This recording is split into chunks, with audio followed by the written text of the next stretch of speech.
بسم اللہ الرحمن الرحیم۔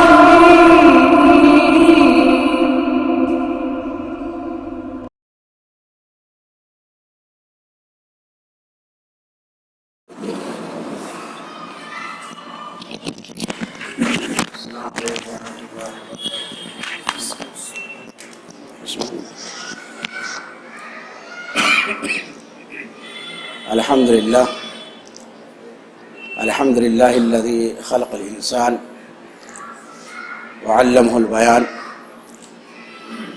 وهدانا إلى الإسلام وما كنا لنهتدي لولا أن هدانا الله، والصلاة والسلام على سيدنا وحبيبنا وقائدنا محمد عليه الصلاة والسلام الذي بعثه الله مبشرا ونذيرا إلى الثقلين الإنس والجن إلى يوم القيامة، وقال: وما أرسلناك إلا رحمة للعالمين، وعلى آله الطيبين الطاهرين، وعلى صحبه البر أجمعين، ومن تبعهم بإحسان إلى يوم الدين، وبعد. قال الله تعالى في كلامه المجيد: والعصر إن الإنسان لفي خسر إلا الذين آمنوا وعملوا الصالحات وتواصوا بالحق وتواصوا بالصبر. وقال أيضا: من عمل صالحا من ذكر أو أنثى وهو مؤمن فلنحيينه حياة طيبة ولنجزينهم أجرهم بأحسن ما كانوا يعملون. وقال أيضا: وعد الله الذين آمنوا منكم وعملوا الصالحات ليستخلفنهم في الأرض كما استخلف الذين من قبلهم. وقال نبينا وحبيبنا صلى الله عليه وسلم: إذا أراد الله بعبد خيرا استعمله. قالوا: كيف يستعمله يا رسول الله؟ قال: يوفقه لعمل صالح قبل الموت. رواہ الترمذی وحسنہ.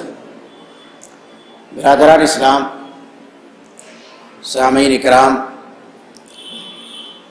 حاضرین مجلس، سب سے پہلے تو میں اللہ سبحانہ تعالیٰ کا شکر ادا کرتا ہوں کہ اس نے مجھے توفیق بخشی اور میں آپ کے شہر بنگلور میں پہلی بار یہاں پر آیا اور آپ لوگوں سے کچھ دینی بات رکھنے کا موقع ملا.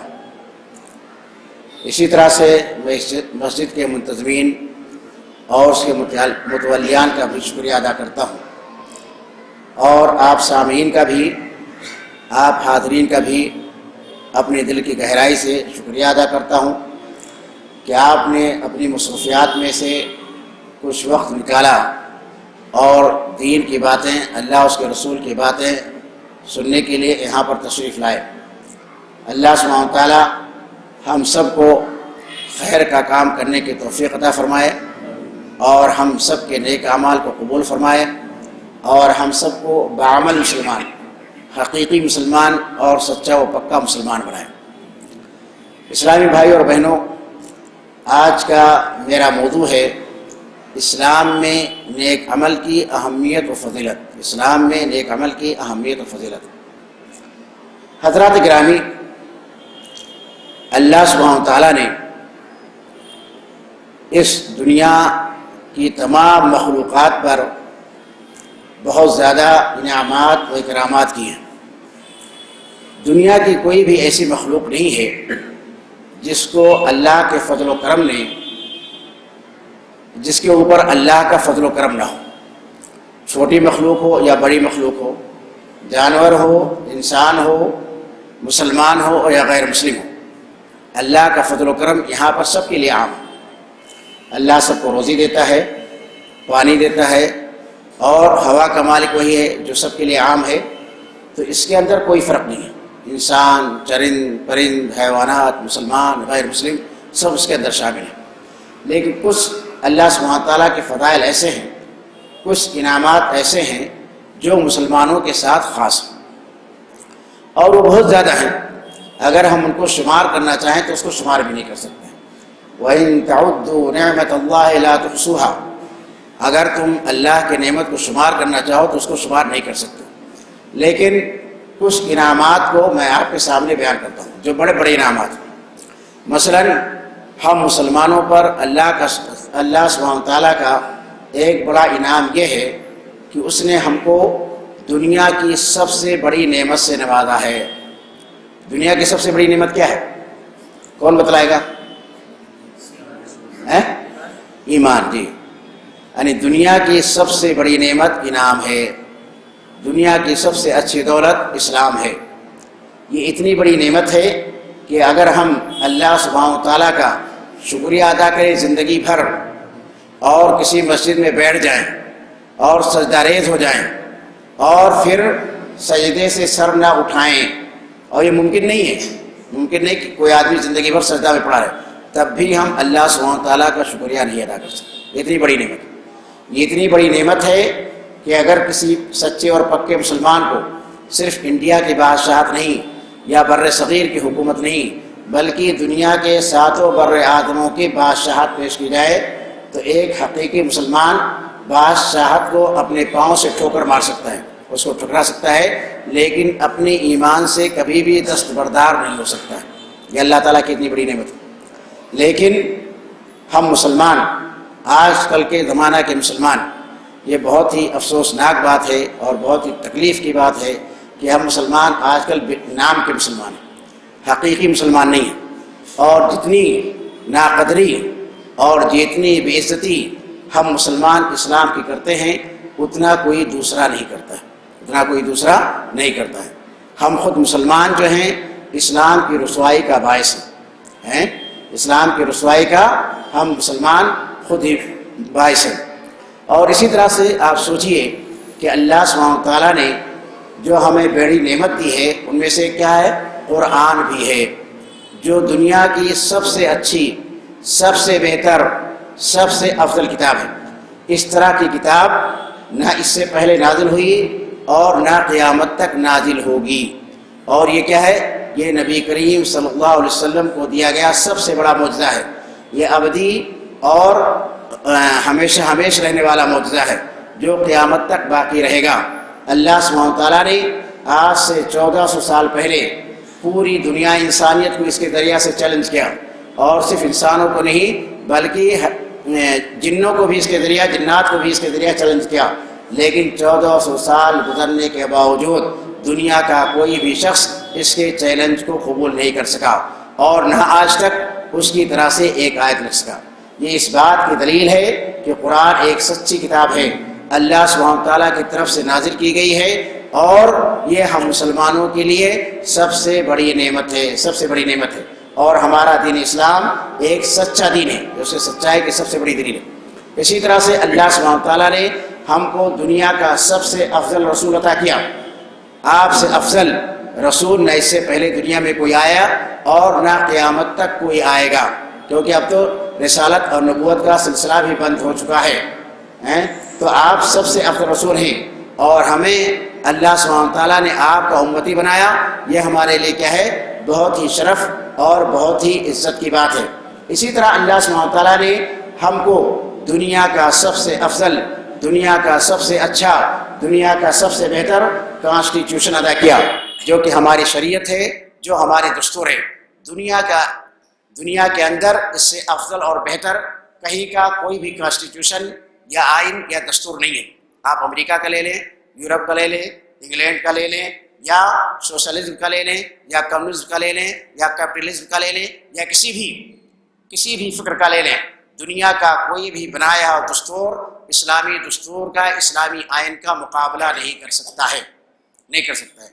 اور یہی وہ 4 چیزیں ہیں جن کے اوپر نبی کریم صلی اللہ علیہ وسلم، آپ کے اسلاف، صحابہ کرام، تابعین، تبع تابعین اور بعد کے مسلمانوں نے اپنی زندگی میں نافذ کر کے اور اس کے اوپر عمل کر کے دنیا کے اندر اسلام کا جھنڈا لہرایا.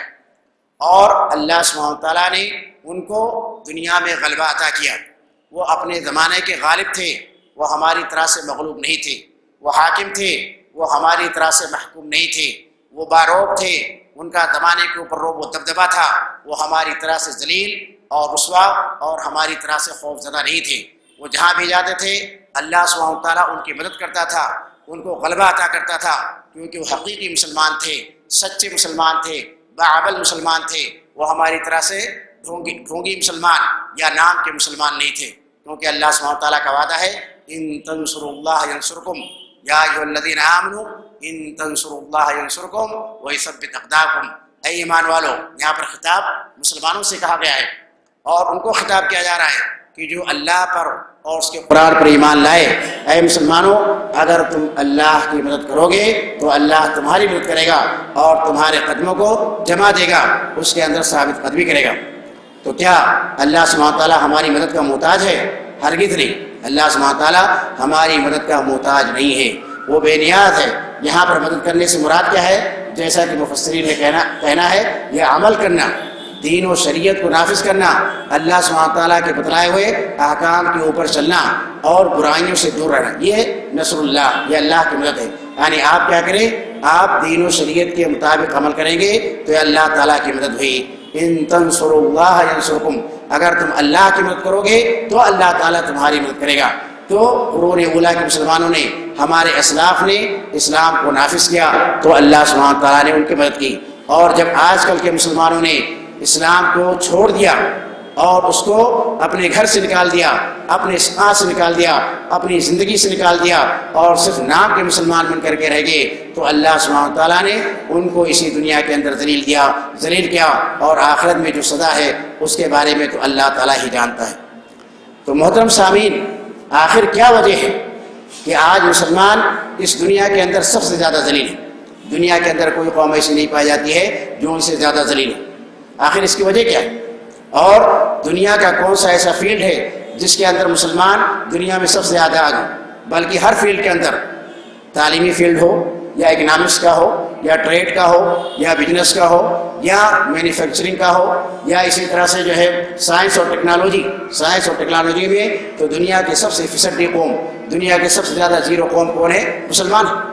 سائنس ٹیکنالوجی تو آج کل کے زمانے میں ان کو آتا ہی نہیں، تو دنیا کا کوئی فیلڈ ایسا نہیں ہے جس کے اندر مسلمان آج کل کے زمانے میں آگے ہو، بلکہ ہر فیلڈ کے اندر مسلمان پیچھے، حتیٰ کہ اپنے دین کے معاملے میں بھی مسلمان بہت زیادہ پیچھے۔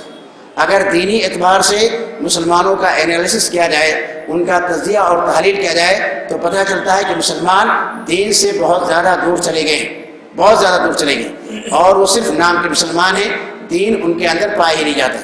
مختصر طور پر میں آپ کو بتا دوں، مثلا کوئی بھی دین ہو، کوئی بھی ریلیجن ہو، ہندو مذہب ہو، بدھ مذہب ہو، نصرانیت ہو، یہودیت ہو یا دنیا کا کوئی بھی مذہب ہو، اس کے اندر 3 کمپوننٹس جو بنیادی ہوتے ہیں، فنڈامنٹل جو کمپوننٹس ہوتے ہیں، اجزاء ہوتے ہیں، وہ 3 ہوتے ہیں۔ نمبر 1 عقیدہ، فیتھ، نمبر 2 عبادت، ورشپ، نمبر 3 مینرز، بیہیویئر، اخلاق و معاملات۔ یہ 3 چیزیں ہر دین کے اندر پائی جاتی ہیں۔ ہمارے دین اسلام کے اندر بھی یہی 3 چیزیں اہم ہیں۔ سب سے پہلے نمبر پر کیا آتا ہے؟ عقیدہ آتا ہے، دوسرے نمبر پر کیا آتا ہے؟ عبادت آتی ہے، تیسرے نمبر پر کیا آتا ہے؟ اخلاق و معاملات آتا ہے۔ اب اگر عقیدے کے اندر لے لیں تو آپ کو پتہ چلے گا کہ دنیا کے مسلمانوں کی میجارٹی، ان کی اکثریت جو ہے، ان کا عقیدہ قرآن و سنت کے موافق نہیں ہے، بلکہ ان کا عقیدہ کیا ہے؟ قرآن و سنت سے ہٹا ہوا ہے۔ اس کو آپ اس طریقے سے جان سکتے ہیں کہ ساؤتھ ایشیا کے اندر مسلمانوں کے پاپولیشن کا کنسنٹریشن ہے، مسلمانوں کی اکثر آبادی اس جنوبی ایشیا کے اندر رہتی ہے، ہندوستان، پاکستان، بنگلہ دیش، انڈونیشیا۔ اگر آپ ان 4 ملکوں کو لے لیں تو آج کل پوری دنیا میں مسلمانوں کی کتنی تعداد ہے؟ کون بتائے گا؟ کتنی پاپولیشن ہے پوری دنیا میں آج کل مسلمانوں کی؟ 1.5 کروڑ سے زیادہ، تقریباً 1 ارب 80 کروڑ مسلمان ہیں۔ کتنے مسلمان ہیں؟ 1 کروڑ 80 کروڑ، یعنی تقریباً 2 ارب آپ ان کو مان لیجیے۔ دنیا کا ہر چوتھا شخص کیا ہے؟ مسلمان ہے، اور ان کی آدھی آبادی ان 4 ملکوں کے اندر رہتی ہے، تقریباً 1 ارب مسلمان۔ اور آپ خود اندازہ لگا لیجیے کہ ہندوستان کے اندر کتنے قبر پرست لوگ موجود ہیں۔ شرک جو سب سے بڑا گناہ ہے، وہ مسلمانوں کی میجارٹی اس کے اندر مبتلا ہے، جو کہ کیا ہے؟ شرک اکبر ہے۔ آپ اندازہ خود بھی لگا لیں، اور ہر شہر کے اندر یہاں جائیں، میرے خیال سے یہاں پر کوئی ایسا شہر نہیں ہے جہاں پر مزار نہ ہو، جہاں پر لوگ جا کر کے سجدہ نہ کرتے ہوں، جہاں پر لوگ جا کر کے نظریں نہ چڑھاتے ہیں۔ یہ تمام چیزیں ہیں، یہ تمام چیزیں اس کے اندر پائی جاتی ہیں۔ تو شرک جو سب سے بڑا گناہ ہے وہ مسلمانوں کی میجارٹی کے اندر 60%، 70%، بلکہ 80% مسلمان اس کے اندر مبتلا ہیں. اور توحید جو سب سے بڑی عبادت ہے اس کے اندر مسلمانوں کی تعداد بہت کم ہے. تو ایک چیز ہو گئی. اسی طرح سے آپ اسلام کے جو بنیادی ارکان ہیں، نماز پڑھنا، کتنے % مسلمان نماز پڑھتے ہیں؟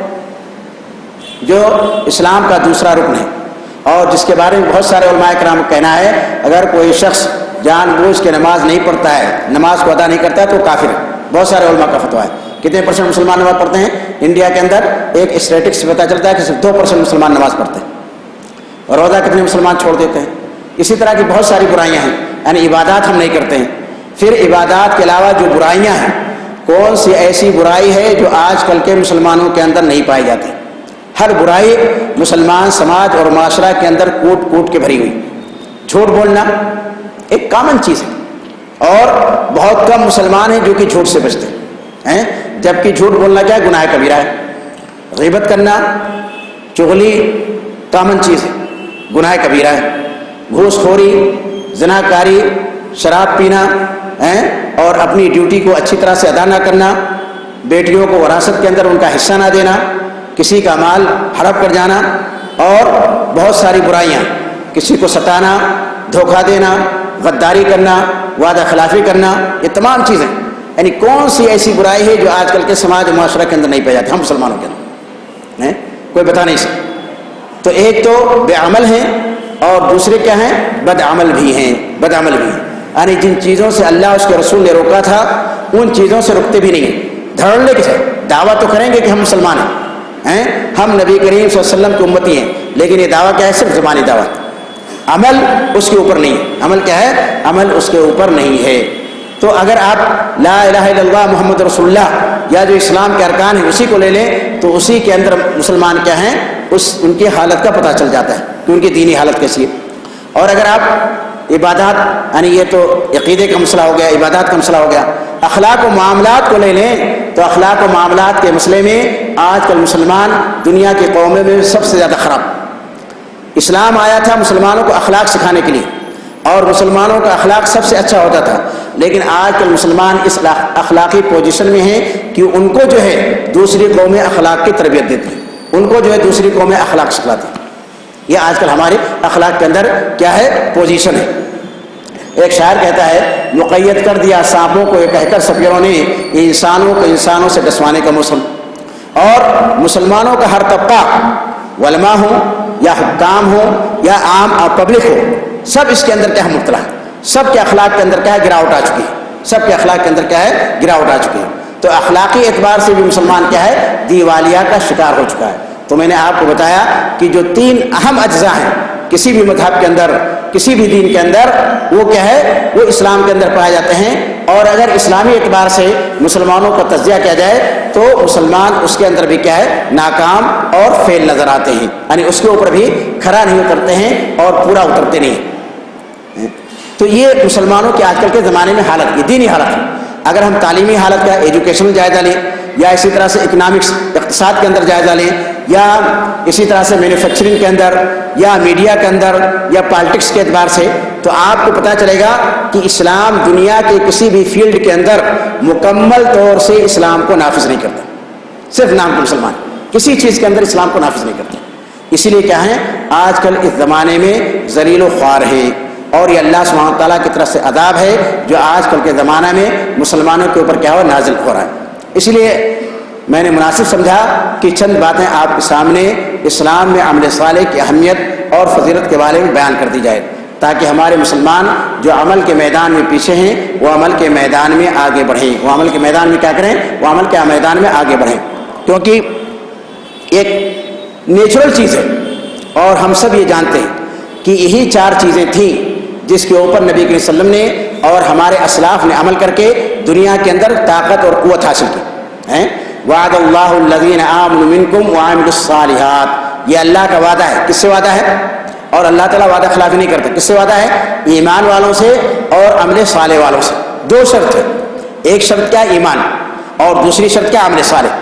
جب دونوں شرطیں پائی جائیں گی تبھی اللہ تعالیٰ کا وعدہ پورا ہوگا. اگر دونوں میں سے، دونوں کنڈیشن میں سے کوئی ایک کنڈیشن نہیں پائی جاتی ہے ایمان ہے عمل صالح نہیں ہے تو ہمارا ایمان یہ کسی کام کا نہیں ہے، اس کا کوئی فائدہ ظاہر نہیں ہوگا، اس کا کوئی فائدہ خاص طور سے اس دنیا کے اندر نہیں ملے گا اور اللہ تعالیٰ کا وعدہ پورا نہیں ہوگا۔ تو اللہ تعالیٰ نے کہا وعد اللہ الذین آمنوا منکم وعملوا الصالحات لیستخلفنہم فی الارض، کہ ان کو زمین کا خلیفہ بنائے گا، ان کو سلطنت اور قوت عطا کرے گا۔ وَلَيُمَكَّنَّنَّ لَهُمْ دِينَهُمُ الَّذِي ارْتَضَىٰ لَهُمْ وَلَيُبَدِّلَنَّهُمْ مِن بَعْدِ خَوْفِهِمْ أَمْنًا، ان کو زمین کے اندر طاقت اور قوت دے گا اور ان کے خوف کو امن سے تبدیل کر دے گا۔ تو دو شرط کا پایا جانا ضروری ہے، اور یہ دونوں شرطیں پہلے کے مسلمانوں کے اندر موجود تھیں، اس لیے ان کا دنیا کے اندر غلبہ ہوا، اور وہی چاروں چیزیں اب بھی پائی جاتی ہیں کہ نہیں پائی جاتی، یا اس کے اندر کوئی تبدیلی ہوئی ہے؟ بولیے نا، آپ بولتے کیوں نہیں؟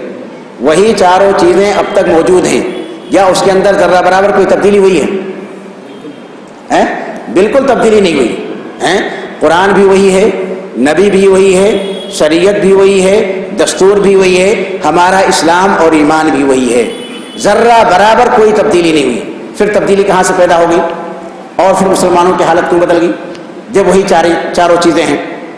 قرآن بھی وہی ہے، اسلام بھی وہی ہے، شریعت بھی وہی ہے، دستور بھی وہی ہے، رسول بھی وہی ہے، تو پھر خرابی کہاں پیدا ہوگی؟ تو اللہ تعالیٰ نے اس کے بارے میں فرمایا ذَلِكَ بِأَنَّ اللَّهَ لَمْ يَكُن مُغَيِّرًا نِعْمَةً أَنْعَمَهَا عَلَىٰ قَوْمٍ حَتَّىٰ يُغَيِّرُوا مَا بِأَنفُسِهِمْ، کہ اللہ سبحانہ تعالیٰ جب کسی قوم کے اوپر کوئی نعمت کرتا ہے تو اس کو ہرگز بدلتا نہیں ہے یہاں تک کہ وہ قوم کیا ہو جائے، خود بدل جائے، یہاں تک کہ وہ قوم کیا ہو جائے، خود بدل جائے۔ تو اللہ سبحانہ تعالیٰ نے ہمیں دنیا کی سلطنت دی تھی، ہمیں دنیا کا خلیفہ بنایا تھا، زمین کے اندر ہمیں کیا کیا تھا، غلبہ عطا کیا تھا، لیکن جب یہ مسلم قوم خود ہی بدل گئی تو اللہ سبحانہ تعالیٰ نے کیا کیا، وہ نعمت ہم سے چھین لی، وہ نعمت ہم سے کیا کر لی، چھین لی۔ آپ خود دیکھ لیجئے کہ انٹرنیشنل طور پر مسلمانوں کی کوئی حیثیت نہیں، بین الاقوامی طور پر کوئی حیثیت نہیں۔ آج کل کتنے ممالک ہیں مسلمانوں کے؟ 57 کنٹریز ہے، اور یہ بھی کہ اسلامی اعتبار سے یہ بھی انلیگل ہے، اسلامی اعتبار سے یہ بھی انلیگل ہے، کیونکہ اسلام میں کیا اگر دینی اعتبار سے ہم انالیسس کریں گے تو اسلام چاہتا ہے صرف ایک ملک ہو، ایک خلیفہ ہو، اس کے اندر کیا ہو، باؤنڈریز نہ ہو، جیسے کہ نبی کریم صلی اللہ علیہ وسلم کے زمانے میں تھا، جیسے خلفائے راشدین کے زمانے میں تھا، جیسا کہ بنو امیہ کے زمانے میں تھا، لیکن بعد میں کیا ہو گیا، سیاست کو بھی مسلمانوں نے اسلام کے راستے سے ہٹا دیا، سیاست کو بھی۔ تو اسلام کے اندر کیا، اسلام کے اندر باؤنڈریز نہیں ہے، اسلام کے اندر متعدد ممالک نہیں ہیں، اسلام کے اندر متعدد حکمراں نہیں ہیں، صرف ایک حاکم ہونا چاہیے، اسلامی نقطۂ نظر سے صرف ایک حاکم ہونا چاہیے بس۔ تو سیاسی اعتبار سے بھی مسلمان کیا کرتے ہیں، اسلامی جو تعلیمات ہیں اس کو فالو نہیں کرتے۔ تو کل 57 ممالک آج کل ہیں اور 2 بلین ہماری تعداد ہے، لیکن اس کے باوجود UN کا جو سیکورٹی کونسل ہے، مجلس امن ہے، اس کے اندر کوئی بھی مسلمان ملک اس کا پرماننٹ ممبر ہے؟ کوئی بھی مسلمان ملک اس کا پرماننٹ ممبر نہیں ہے۔ یہ ہماری حیثیت ہے آج کل کی دنیا میں۔ کسی بھی انٹرنیشنل یعنی بین الاقوامی سطح پر کسی بھی بڑی تنظیم میں مسلمانوں کا کوئی ویلو نہیں ہے، کوئی کردار نہیں ہے، ان کی کوئی بات سنی نہیں جاتی۔ آپ دیکھیے فلسطین کا مسئلہ ہے، 70-80 سال سے مسلمانوں نے اس کو حل کرا لیا، روزانہ حرم کے اندر دعائیں مانگتے ہیں اور کیا کرتے ہیں، روتے ہیں، چلاتے ہیں، لیکن ایسی دعا قبول نہیں ہوتی کیونکہ آپ اسلام کے مطابق عمل نہیں کر رہے۔ جب تک آپ جو ہے وَأَعِدُّوا لَهُم مَّا اسْتَطَعْتُم مِّن قُوَّةٍ، یہ اسلامی ممالک کی ذمہ داری ہے کہ آپ کیا کریں گے، قوت کے ذریعے سے اس کو حاصل کریں گے۔ خالی دعا کرنے سے مسئلہ حل نہیں ہوتا ہے، دعا کے ساتھ دوا بھی کرنی پڑتی ہے اور دعا کے ساتھ کیا عمل بھی کرنا پڑتا ہے۔ اگر صرف مسائل دعا سے حل ہو جاتے تو نبی کریم صلی اللہ علیہ وسلم اور صحابہ کرام اس کے زیادہ حقدار تھے، پھر نبی کریم صلی اللہ علیہ وسلم جہاد نہیں کرتے، لیکن آپ نے تقریباً 100 جہاد کی، 100-20-25 غزوات ہیں اور اس کے اندر سرایا بھی ہیں۔ تو دنیا تو گئی چاند ستاروں سے بھی آگے، ہم بیٹھے مسلح پہ دعا مانگ رہے ہیں، جہاں جہاد کا وقت ہو وہاں جہاد کرنا پڑتا ہے۔ یہ آپ نہ سمجھے ہندوستان والوں کے لیے، یہ ان کے لیے۔ اب اس میں ہم زیادہ بیان بھی نہیں کر سکتے ہیں، یہاں پر یہ بہت لمبا چوڑا موضوع ہو جائے گا اور ہم اس کو یہاں پر بیان بھی نہیں کر سکتے ہیں۔ تو بخارا کا واقعہ، بخارا کا، کہ جب تاتاریوں نے ان کے اوپر حملہ کیا تو صوفیوں نے کہا کہ چلو ہم چل کر کے مسجد کے اندر کیا کرتے ہیں، اللہ تعالیٰ کی بات کرتے ہیں اور وہاں کیا کرتے ہیں، وہاں دعا مانگتے ہیں۔ تو کیا پتہ چلا کہ تاتاریوں نے بخارا کو بھی فتح کر لیا اور کیا ہوا، اور جتنے مسلمان اس کے اندر تھے سب کو قتل کر دیا۔ تو صرف دعا سے کام نہیں چلتی، دعا کیا ہے، وقت دعا بھی کریں اور ساتھ میں دوا بھی کریں اور ساتھ میں کیا کریں، عمل بھی کریں۔ اسی طرح سومناتھ مندر پر جب محمود غزنوی نے حملہ کیا تو وہاں کے پجاریوں نے کیا کہا؟ وہاں کے پجاریوں نے کہا چلو ہم اپنے معبودوں سے مدد مانگتے ہیں، یہ ہمارے معبود کیا کریں گے؟ محمود غوری اور اس کے فوج کو کیا کریں گے؟ بھسم کر دیں گے، اس کو ہلاک برباد کر دیں گے۔ تو کیا ان کے معبودوں نے کوئی ان کی مدد کی؟ نہیں مدد کی۔ تو اسلام جو ہے عملی دین ہے، پریکٹیکل دین ہے، اور جہاں جس چیز کی ضرورت ہے اس کو استعمال کیا جاتا ہے۔ جب تک ہم اسلام کے مطابق عمل نہیں کریں گے ہمیں کامیابی نہیں مل سکتی ہے۔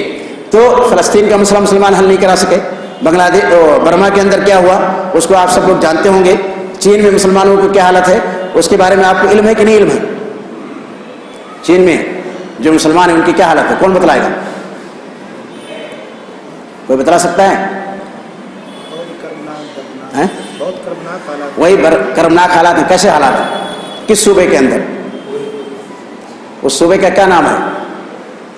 یہ مسئلہ ہے نا کہ مسلمان آج کل کے زمانے میں پڑھتے نہیں، پڑھنا بھی نہیں جانتے مسلمان۔ وہ اپنے ٹائم کو کہاں پر؟ موبائل کے اندر، انٹرنیٹ کے اندر، پالیٹکس کے اندر اور خراب چیزوں کے اندر۔ یعنی میں نے کہا نا کہ جتنا ناقدری اسلام کی جتنی ناقدری ہم مسلمان کرتے ہیں اتنا کوئی دوسرا نہیں کرتا۔ ہم کو یہی پتہ نہیں کہ آج کل مسلمانوں کی کہاں پر کیا حالت ہے۔ چین کا ایک صوبہ سنکیانگ کہلاتا ہے، یہ ترکستان، مشرقی ترکستان ہے۔ یہ مشرقی ترکستان پر ابھی تک چین کا قبضہ ہے، اور اس کی آبادی کتنی ہے؟ یہ 18 لاکھ مربع کلومیٹر، تقریباً جو ہے انڈیا کے آدھے سے زیادہ یہ ابھی تک چائنا کا قبضہ ہے وہاں پر۔ اور وہاں پر جو ہے یہ تو ہندوستان میں غنیمت ہے، ہم لوگ یہاں پر عبادت بھی کر سکتے ہیں، ہم لوگ اپنی مسجدیں بناتے ہیں، اپنے مدرسے بھی بناتے ہیں اور سب کچھ کرتے ہیں الحمدللہ۔ اللہ کا بہت بڑا فضل و کرم ہے کہ اتنی پریشانی کے باوجود ہم یہاں پر اسلام کے مطابق زندگی گزار لے جاتے ہیں۔ لیکن وہاں پر کیا ہے؟ وہاں پر تو السلام علیکم کہنے کی بھی اجازت نہیں ہے، جو السلام علیکم کہہ دے اس کو جیل کے اندر ڈال دیا جاتا ہے۔ اور وہاں پر جو ہے ان کے لیے مخیمات، کیمپس تیار کیے گئے ہیں، ان کیمپس کے اندر نوجوانوں کو ڈالا جاتا ہے، ان کو سور کا گوشت کھلایا جاتا ہے اور زبردستی ان کو مرتد کیا جا رہا ہے، اور ان کی جو بیٹیاں ہوتی ہیں، ان کی جو بہنیں ہوتی ہیں، ان کو کافروں سے شادیاں کرائی جاتی ہیں۔ وہاں پر اتنی خراب حالت چین کے اندر، لیکن کسی مسلمان ملک کے اندر اتنی ہمت نہیں ہے کہ وہ چائنا کے خلاف کیا کر دے؟ آواز بلند کر دے، یا اس کے خلاف کیا کرے؟ احتجاج کرے۔ اسی طرح سے سائپرس کا مسئلہ ہے، اسی طرح سے اور بہت سارے ممالک ہیں۔ 15 ممالک ایسے ہیں جنہوں نے اسلامی حجاب کے اوپر پردہ لگا دیا ہے دنیا میں، جس میں بیلجیم شامل ہے، فرانس شامل ہے، نیدرلینڈ شامل ہے، حتیٰ کہ سری لنکا نے بھی کیا کر دیا؟ حجاب کے اوپر پردہ لگا دیا۔ تو بہت ساری چیزیں ہیں، ان تمام چیزوں کو ہم یہاں پر بیان نہیں کر سکتے ہیں، لیکن اس سے اندازہ ہوتا ہے، کیا اندازہ ہوتا ہے کہ مسلمان اس دنیا کے اندر آج کل سب سے زیادہ ذلیل قوم ہے۔ اس سے زیادہ ذلیل قوم اور کوئی پوری دنیا کے اندر نہیں پایا جاتا ہے، کیونکہ مسلمانوں کو کوئی ویلو نہیں ہے، مسلمانوں کی کوئی ویلو نہیں۔ اس کی وجہ کیا ہے؟ اس کی وجہ یہی ہے کہ ہم مسلمان بے عمل بھی ہیں اور بد عمل بھی ہیں، بے عمل بھی ہیں اور کیا ہیں؟ بد عمل بھی ہیں۔ اسلام کے اوپر کیا کرتے ہیں؟ عمل نہیں کرتے ہیں، جو کہ اللہ سبحانہ تعالیٰ کا حکم ہے۔ اللہ سبحانہ تعالیٰ فرماتا ہے یا ایھا الذین آمنوا ادخلوا فی السلم کافہ ولا تتبعوا خطوات الشیطان، کہ مسلمانوں اسلام کے اندر کیا ہو جاؤ؟ مکمل طور سے داخل ہو جاؤ اور شیطان کے قدموں کی اتباع نہ کرو۔ تو کامل اسلام کیا ہے؟ مکمل اسلام کیا ہے؟ کون بتلائے گا؟ یہاں تو ماشاءاللہ پروفیسر صاحب نے بتایا کہ یہاں سے بنارس کے لوگ ہیں، بنارس سے ہمارا بھی تعلق رہا ہے، میں بنارس میں 9 سال رہا ہوں اور جامعہ سلفیہ بنارس سے فارغ ہوں الحمدللہ۔ تو یہاں پر یعنی بنارس کے لوگوں کی کافی تعداد ہے، اور آپ لوگ تو اردو سمجھتے بھی ہوں گے کہ نہیں سمجھتے ہیں؟ سب لوگ اردو جانتے ہیں ماشاءاللہ یہاں پر ہیں۔ تو آپ لوگ بتائیے، آپ لوگ جواب دیجیے، میں نے کیا پوچھا ابھی؟ مکمل طور سے اسلام، ہاں، کامل اسلام کیا ہے؟ زندگی کے تمام شعبے میں آدمی جو ہے مکمل اسلام پر۔ ہاں، زندگی کے تمام شعبے۔ دیکھیے اسلام مکمل ہے، مکمل ہونے کا مطلب یہ ہے کہ اسلام ہماری زندگی کے ہر شعبہ کو شامل ہے، کوئی بھی شعبہ اس سے خارج نہیں۔ اس کے اندر عقیدہ بھی ہے، اس کے اندر عبادت بھی ہے، اس کے اندر اخلاق معاملات بھی ہے، اس کے اندر تعلیم بھی ہے، اس کے اندر فیملی سسٹم یعنی ہمارے گھر کا نظام بھی ہے، اس کے اندر سوشل سسٹم ہمارا سماجی نظام بھی ہے، اس کے اندر مینوفیکچرنگ بھی ہے، اس کے اندر ٹریڈ بھی ہے، اس کے اندر بزنس بھی ہے، اس کے اندر اکنامکس بھی ہے، اس کے اندر سائنس بھی ہے، اس کے اندر انجینئرنگ بھی ہے، اس کے اندر کیا ٹیکنالوجی بھی ہے۔ یعنی ہماری زندگی کے جتنے بھی شعبے ہیں سب کے اندر کیا ہے؟ اسلامی احکام موجود ہیں، اور ان سب کے اندر کیا ہے؟ اسلام کو نافذ کرنا ہے۔ کوئی آدمی یہ نہ سوچے کہ اسلام صرف توحید کا نام ہے یا اسلام صرف عبادت کا نام ہے، ہرگز نہیں۔ اگر یہ مس انڈرسٹینڈنگ یا غلط فہمی آپ کے اندر موجود ہے تو آپ اس کو اپنے ذہن سے نکال دیں۔ اسلام ہماری زندگی کے ہر شعبہ کو موجود ہے اور اپنی زندگی کے ہر شعبہ کے اندر اسلام کو نافذ کرنا ضروری ہے، تبھی ہم کامیاب ہو سکتے ہیں، ورنہ ہم کامیاب نہیں ہو سکتے۔ دیکھیں نبی کریم صلی اللہ علیہ وسلم نے ایک حدیث کے اندر ارشاد فرمایا ہے، یہ مسند احمد کی روایت ہے، ابو داؤد کے اندر بھی موجود ہے اور علامہ البانی نے اس کو صحیح قرار دیا۔ وہ روایت کیا ہے کہ نبی کریم صلی اللہ علیہ وسلم نے فرمایا ایک زمانہ ایسا آئے گا جب دنیا کی دوسرے قومیں مسلمانوں کے اوپر ٹوٹ پڑیں گی، ان کے اوپر کیا کریں گے؟ حملہ کریں گے، جیسا کہ آج کل کے زمانے میں ہو رہا ہے، ہر طرف سے حملہ ہو رہا ہے، نصرانی بھی حملہ کر رہے ہیں، یہودی بھی حملہ کر رہے ہیں، دوسرے قومیں بھی حملہ کر رہے ہیں مسلمانوں پر، ہر جگہ مسلمانوں کو کیا کیا جا رہا ہے؟ ان کے اوپر حملہ کیا جا رہا ہے۔ تو دنیا کی ساری قومیں مسلمانوں پر ٹوٹ کریں گے۔ یوشک ان تداعی علیکم الامم کما تداعی الاکلۃ الی قصتها، جیسا کہ کہتا ہے ایک دسترخوان لگا دیا جائے اور لوگوں کو بلایا جائے کہ آؤ کھانا کھا لو، تو جب بھوکے لوگ رہتے ہیں تو کیا کرتے ہیں؟ دسترخوان کے اوپر ٹوٹ پڑتے ہیں۔ تو اسی طرح سے ایک زمانہ آئے گا جب دوسری قومیں مسلمانوں کے اوپر ٹوٹ پڑیں گی۔ تو جب صحابہ کرام نے اس کو سنا تو ان کو تعجب ہوا، انہوں نے سمجھا کہ اس زمانے کے اندر مسلمان کم ہو جائیں گے، جب تعداد کم رہے گی تو لوگ ان کے اوپر حملہ کریں گے۔ تو انہوں نے پوچھا امن قلت یومئذ نحن یا رسول اللہ، کیا اس زمانے کے اندر ہماری تعداد کم ہوگی اللہ کے رسول؟ تو آپ نے فرمایا نہیں، لا بل انتم یومئذ کثیر ولکنکم غثاء کغثاء السیل، اس زمانے میں تمہاری تعداد کم نہیں ہوگی بلکہ تمہاری تعداد بہت زیادہ ہوگی۔ آج کے زمانے میں تعداد زیادہ کہ نہیں زیادہ ہے؟ زیادہ ہے، 2 بلین مسلمان ہیں، 57 ممالک ہیں، دنیا کا ہر چوتھا شخص کیا مسلمان ہے؟ تو آپ نے فرمایا تمہاری تعداد کم نہیں ہوگی بلکہ تمہاری تعداد زیادہ ہوگی، وَلَكِنَّكُمْ غَثَاءٌ كَغَثَاءِ السَّيْلِ، لیکن تمہاری حیثیت کیا ہوگی؟ تمہاری قدر و قیمت کیا ہوگی؟ سیلاب کے کوڑا کرکٹ کی طرح سے ہوگی، خس و خاشاک کی طرح ہوگی۔ جس طرح سے بارش ہوتی ہے اور سیلاب آتا ہے تو سیلاب اپنے ساتھ کیا کرتا ہے؟ کوڑا کرکٹ کو بہا لے جاتا ہے، بہا لے جاتا ہے کہ نہیں بہا لے جاتا ہے؟ تو اسی طرح سے تمہاری ویلو ہوگی، اسی طرح سے تمہاری حیثیت ہوگی، دنیا کی قومیں تمہاری عزت نہیں کریں گے۔ غصاء کا غصاء اس سے جھاگ جو بن جاتا ہے یا جو کوڑا کرکٹ ہوتا ہے سیلاب کے اندر، اسی طرح سے مسلمانوں کی حیثیت ہو جائے گی، غصاء غصاء سے۔ تو اللہ تعالیٰ کیا کرے گا؟ آپ نے فرمایا وَلَا يَنزِعَنَّ اللَّهُ الْمَحَابَةَ مِن صُدُورِ أَعْدَائِكُمْ، کہ اللہ سبحانہ و تعالیٰ تمہارے یعنی دشمنوں کے دلوں سے ہیبت کو، تمہاری ہیبت کو نکال دے گا۔ حدیث کے اندر کیا آتا ہے؟ نبی کریم صلی اللہ علیہ وسلم نے فرمایا تھا اُوتِیتُ خَمْسًا لَمْ يُؤْتَهُنَّ أَحَدٌ قَبْلِي، کہ مجھے 5 چیزیں ایسی ملی ہیں جو مجھ سے پہلے کسی دوسری امت کو نہیں دی گئی ہیں۔ ان میں سے ایک چیز کیا ہے؟ نُصِرْتُ بِالرُّعْبِ مَسِيرَةَ شَهْرٍ، کہ میری مدد کی گئی ہے دشمنوں کے اوپر اگرچہ کیا ہو 1 مہینے کے مسافت پر ہو، یعنی اگر ہمارا دشمن 1 مہینے کے مسافت پر ہے تو اس کے دلوں کے اندر اللہ سبحانہ تعالیٰ کیا کرتا تھا؟ مسلمانوں کا خوف مسلط کر دیتا تھا، مسلمانوں کی ہیبت ان کے دلوں کے اندر ڈال دیتا تھا۔ لیکن اس زمانے کے اندر کیا ہو گیا؟ کیونکہ ہم نام کے مسلمان ہیں، عملی مسلمان نہیں، اس لیے اللہ سبحانہ تعالیٰ نے کیا کیا؟ اس کے بدلے کے طور پر وَلَا يَنزِعَنَّ اللَّهُ الْمَحَابَةَ مِن صُدُورِ أَعْدَائِكُمْ، کہ اللہ سبحانہ تعالیٰ نے ہمارے دشمنوں کے دلوں سے ہماری ہیبت کو کھینچ لیا، ختم کر دیا، ہمارا رعب داب جو تھا اس کو اللہ سبحانہ تعالیٰ نے ان کے دلوں سے نکال دیا۔ وَلَا يَقْذِفَنَّ اللَّهُ الْوَهْنَ فِي قُلُوبِكُمْ، اور اللہ سبحانہ تعالیٰ کیا کرے گا؟ تمہارے دلوں کے اندر وہن ڈال دے گا۔ وہن کیا چیز ہوتی ہے؟ صحابہ کرام نے سوال کیا تو آپ نے جواب دیا حب الدنیا و کراہۃ الموت، کہ تمہارے دلوں کے اندر دنیا کی محبت پیدا ہو جائے گی اور تم موت سے نفرت کرنے لگو گے۔ تو آج کل مسلمان دنیا کی محبت کے اندر گرفتار ہے یا نہیں گرفتار ہے؟ بلکہ بعض صورتوں میں آج کل کے مسلمان کافروں سے بھی، جس نے مسلمانوں کو آخرت کی غفلت سے کیا کر دیا ہے؟ آخرت کی تیاری سے غافل کر دیا ہے۔ آج مسلمانوں کے پاس جو ہے نماز ادا کرنے کے لیے ٹائم نہیں ہے، آج مسلمانوں کے پاس جو ہے قرآن کو سیکھنے کے لیے ٹائم نہیں ہے، آج مسلمانوں کے پاس جو ہے اسلام کو سیکھنے کے لیے ٹائم نہیں۔ دنیا کا ہر کام آج کل کا مسلمان کر لے گا، لیکن اتنا بے حیا ہو گیا ہے، اتنا بے شرم ہو گیا ہے کہ وہ دین کو سیکھنے کے لیے ٹائم نہیں دے پائے گا۔ یہ اسلام کی ناقدری نہیں تو اور کیا ہے؟ آپ خود اندازہ کیجئے، دنیا کے سب سے اچھی کتاب ہمارے پاس ہے، لیکن کتنے مسلمان ہیں جو اس کتاب کو پڑھنا جانتے ہیں؟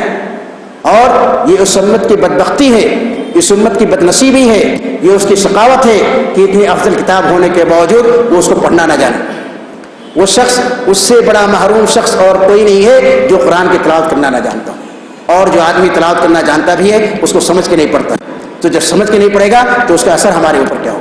ہم دنیا کا ہر کام کر لیں گے، لیکن اگر کہا جائے قرآن پڑھنا سیکھ لو تو اس کے لیے ہمارے پاس ٹائم نہیں ہے۔ یہ قرآن کی بے عزتی ہے، یہ قرآن کی توہین ہے، یہ رسول کی توہین ہے کہ ہم اس کی سیرت کو نہیں جانتے ہیں، اسلام کی توہین ہے کہ ہم اسلام کے بارے میں نہیں جانتے ہیں۔ پھر ہم کہتے ہیں کہ ہم مسلمان ہیں. ہم ایسے مسلمان ہیں کہ ہمیں تو چلو بھر پانی میں ڈوب کر کے مر جانا چاہیے. آج ہماری ذہنیت کیا بن چکی ہے کہ اگر ہم قرآن کو اپنے کسی بچے کو پڑھانا چاہتے ہیں تو ہم کیا کرتے ہیں؟ اگر وہاں پر کوئی مسجد نہیں، مدرسہ نہیں، تو ہم کسی مولوی کو اپنے گھر بلاتے ہیں اور مولوی گھر بلا کر کے ہم چاہتے ہیں کہ ہمارے بچے کو قرآن پڑھا دیں. بہت اچھی بات ہے، یہ جذبہ کیا ہے؟ بہت اچھا جذبہ ہے، آپ قرآن پڑھائیں. لیکن جب اس مولوی کو تنخواہ دینے کی بات آتی ہے تو کیا کرتے ہیں؟ ہمارا کلیجہ پھٹنے لگتا ہے. ہم یہ چاہتے ہیں کہ بس 200-400 میں اور راضی ہو جائے اور اس سے زیادہ نہیں ہم اس کو دے پائیں گے. یہ تو ہماری ذہنیت ہے. لیکن اگر ہمیں اپنے بچوں کو کیا بنانا ہے؟ ڈاکٹر بنانا ہے، انجینئر بنانا ہے، UPSC ایگزام پاس کرانا ہے، اس کو MBA کرانا ہے اور نیٹ کا ایگزام پاس کروانا ہے اور کیا DM بنانا ہے، SP بنانا ہے، تو ہم کیا کریں گے؟ ہم اپنے بیٹے کو سائنس پڑھانے کے لیے ٹیوٹر کہاں بھیجیں گے؟ فزکس پڑھانا ہو، کیمسٹری پڑھانا ہو، بایولوجی پڑھانا ہو، میتھ پڑھانا ہو، کوئی بھی ماڈل سبجیکٹ پڑھانا ہو، تو ہم اس کو کیا کریں گے؟ جو کوچنگ سینٹر ہے وہاں پر بھیجیں گے اور وہاں پر 1-2 ہزار نہیں، لاکھوں روپیہ آسانی سے نکال کر کے اپنی جیب سے دے دیں گے. یہ ہماری ذہنیت بن چکی ہے مسلمانوں کی. اس سے بڑی توہین دین اسلام کی کیا ہے؟ اگر ہم اسلام کی عظمت کو جانتے، اگر ہم قرآن کی عظمت کو جانتے، اگر ہم اس کی اہمیت کو جانتے تو قرآن یہ دنیا کا سب سے افضل علم ہے. ہم اس کے لیے پیسہ خرچ کرتے ہیں. یہ صرف مولوی کی توہین نہیں ہے بلکہ قرآن کی توہین ہے جو ہم لوگ عملی طور پر انجام دے رہے ہیں.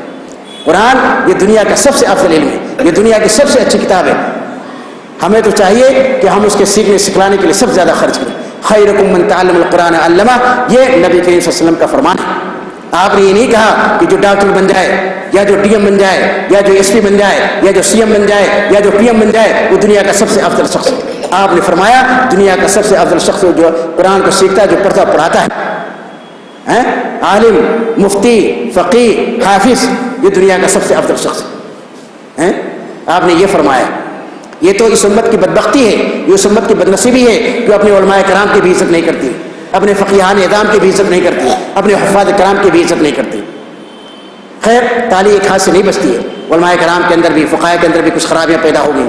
اگر ان خرابیوں کو دور کریں گے تو اللہ سبحانہ و تعالیٰ نے ان کو جو سوشل اسٹیٹس دیا ہے، جو سماجی مرتبہ دیا ہے، انشاءاللہ وہ سماجی مرتبہ ان کو حاصل ہے. سماج کے اندر بھی، سب کے اندر، اس کے اندر جو حکمراں ہیں، اس کے اندر جو علماء ہیں، اس کے اندر جو پبلک ہے، اس کے اندر جو ایجوکیٹڈ طبقہ ہے، سب کے اندر خامیاں موجود ہیں. سب کو اپنے اپنے خامیوں کو دور کرنے کی ضرورت ہے. تو نبی کریم صلی اللہ علیہ وسلم نے فرمایا حب الدنیا و کراہۃ الموت، یہ دنیا کی محبت، انسان مادہ پرست ہو جائے گا، آخرت سے غافل ہو جائے گا، اپنی ساری توجہ کیا کرے گا؟ اسی دنیا کے کمانے پر لگا دے گا، جیسا کہ آج کل مسلمانوں کی حالت ہے. اور جب دنیا کی مادہ پرستی پیدا ہو جائے گی، دنیا کی محبت پیدا ہو جائے گی تو موت سے نفرت کیا ہو جائے گی؟ لازمی ہو جائے گی. ہمارے اسلام موت سے ڈرتے تھے؟ نہیں. ابو بکر صدیق رضی اللہ تعالیٰ نے فرمایا احرص علی الموت توہب لک الحیات، کہ تم موت کے حریص بن جاؤ اور جتنے تم موت کے حریص ہوگے تم کو اللہ سبحانہ تعالیٰ زندگی عطا کرے گا.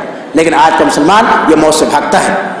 تو آپ کو پتہ چل گیا کہ ہمارے اندر خرابی کیا ہے؟ ہمارے اندر خرابی یہ مادہ پرستی ہے، یہ دنیا پرستی ہے، دنیا کی محبت ہے جس نے ہم کو آخرت سے غافل کر دیا ہے اور ہم کو کیا بنا دیا ہے؟ بے عمل بنا دیا ہے اور بدعملی ہمارے اندر پیدا کر دی ہے. یہ نبی کریم صلی اللہ علیہ وسلم نے بتلایا، میں اپنی طرف سے نہیں کہہ رہا ہوں. یہ نبی کریم صلی اللہ علیہ وسلم تشخیص کر دی ہے اور آپ نے بتایا کہ اس زمانے کا مسلمان غصہ ان کا غصہ سیل ہوگا، اس کی کوئی ویلو نہیں ہوگی.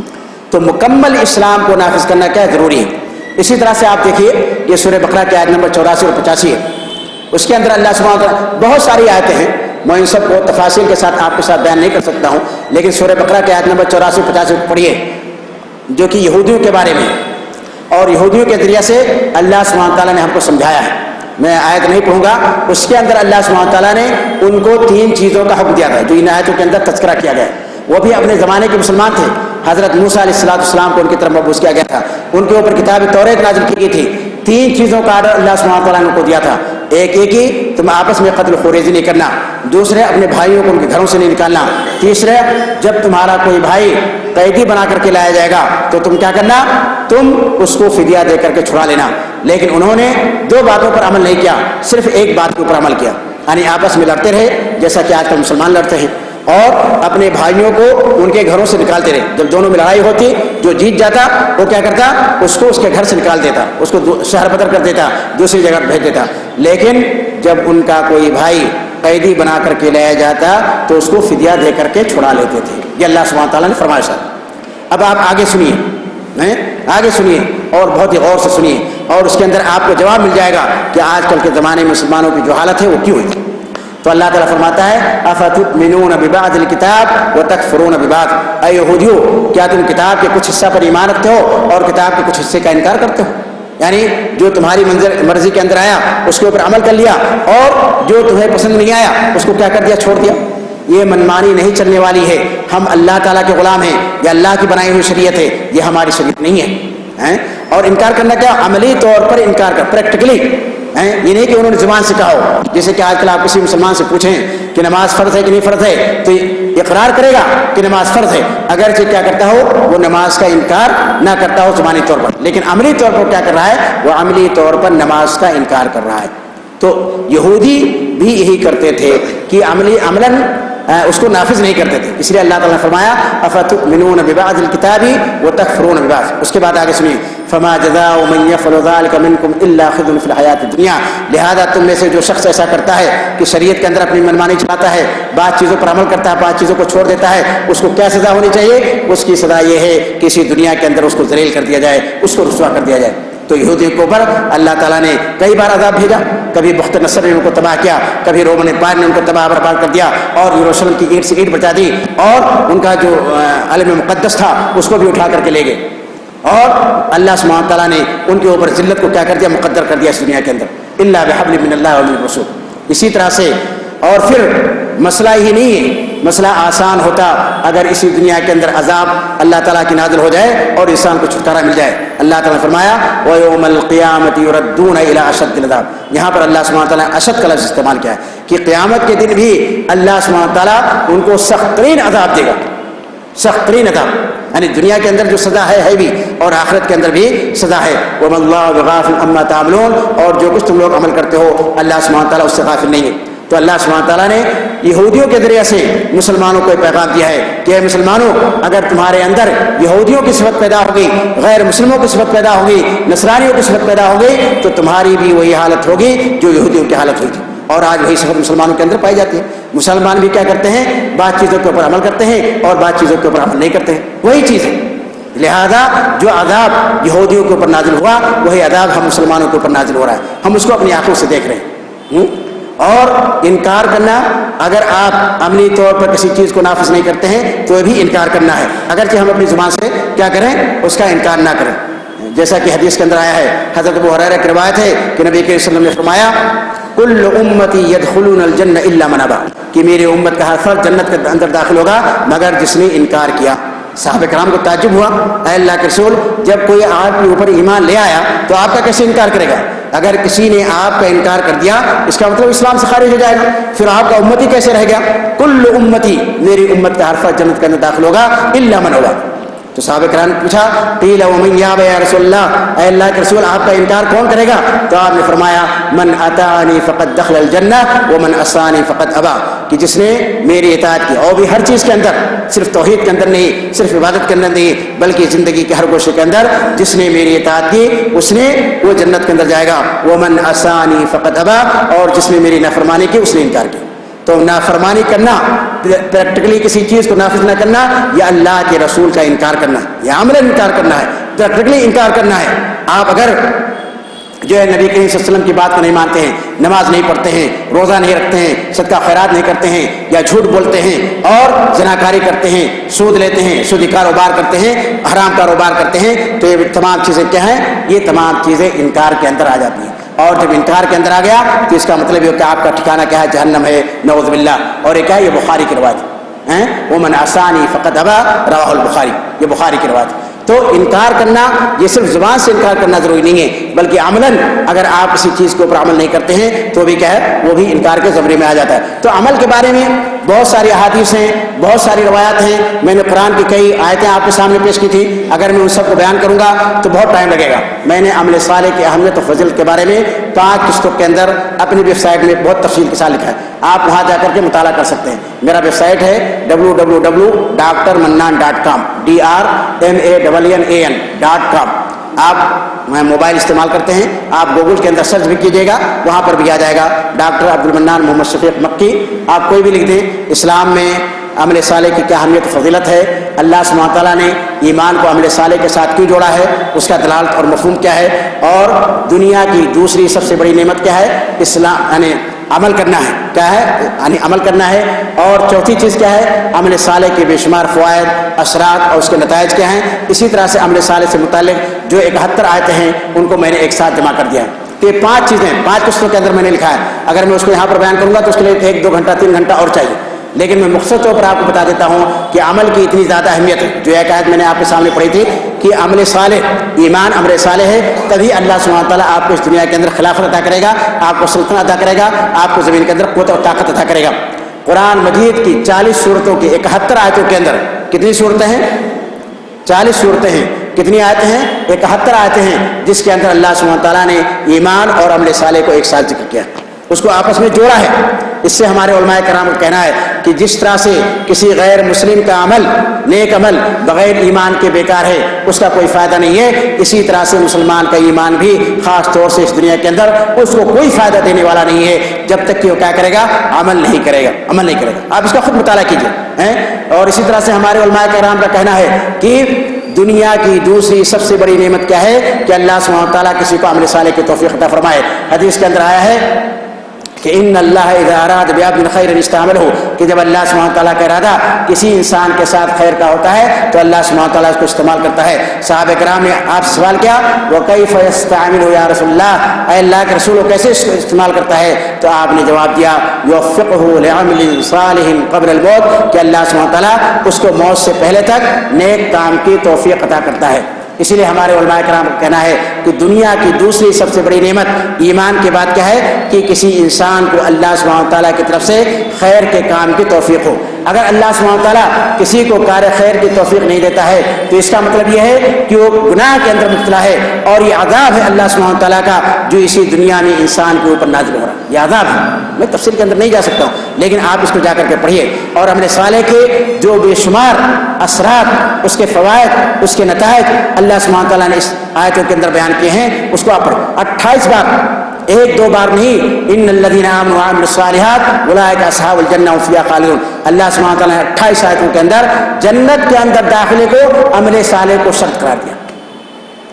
یہ اللہ تعالیٰ کے سپرد ہے۔ ہو سکتا ہے ہمارا عقیدہ صحیح ہے، ہمارے عمل کے اندر خرابیاں ہیں، لیکن اگر آپ شک نہیں کرتے ہیں تو اللہ سبحانہ تعالیٰ کے ذمہ ہے۔ اگر کوئی آدمی مشرک ہو کر مرتا ہے، توبہ نہیں کرتا ہے، تو اللہ سبحانہ تعالیٰ اس کو معاف نہیں کرے گا، لیکن اگر کوئی آدمی توبہ کر لیتا ہے تو بھی اللہ سبحانہ تعالیٰ اس کو بخش سکتا ہے۔ اسی طرح سے آپ کے عمل کے اندر کبھی ہے تو اللہ تعالیٰ کے اوپر ہے، اللہ تعالیٰ ہو سکتا ہے آپ کو جہنم کے اندر داخل کرے، یا ہو سکتا ہے آپ کو جہنم کے اندر داخل نہ کرے، یا ہو سکتا ہے جہنم کے اندر داخل کرے پھر اس کے بعد جو آپ کو نکال دے، لیکن اللہ سبحانہ تعالیٰ احکم الحاکمین ہے، اللہ سبحانہ تعالیٰ عادل العادلین ہے، وہ سب کے ساتھ کیا کرے گا، فیصلہ کرے گا۔ تو اولئک اصحاب الجنہ 28 آیتوں کے اندر، 1-2 آیتوں کے اندر نہیں۔